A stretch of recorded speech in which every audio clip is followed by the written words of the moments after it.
সত্যিকারের ভালোবাসার কদর করতে জানে না।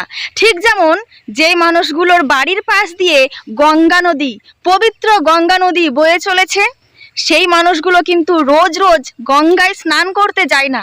আর আমরা যারা গঙ্গা নদীর তীর থেকে অনেক দূরে বসবাস করি, তারা মনে মনে ভাবি, ইস, যদি গঙ্গা নদীর তীরে আমার বাড়ি হতো তাহলে কতই না ভালো হতো, আমি রোজ স্নান করতে পেতাম, জীবনে কতই না পুণ্য অর্জন করতে পারতাম। ঠিক সেই রকমই যেই মানুষগুলো সত্যিকারের ভালোবাসার মানুষ জীবনে পেয়ে যায়, সেই মানুষগুলো ভালোবাসার মানুষের কদর করতে যায় না। তারা ভালোবাসার মানুষটাকে অবহেলা করে, লাঞ্ছিত করে, আর তারা ভালোবাসার মানুষকে, সত্যিকারের ভালোবাসাটাকে অবহেলায় হারিয়ে ফেলে।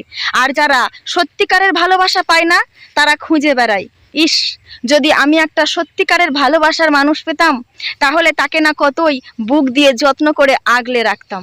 এটাই হচ্ছে আমাদের মানব সমাজ। মানুষ যেটা সহজে পেয়ে যায় সেটার কদরই করে না।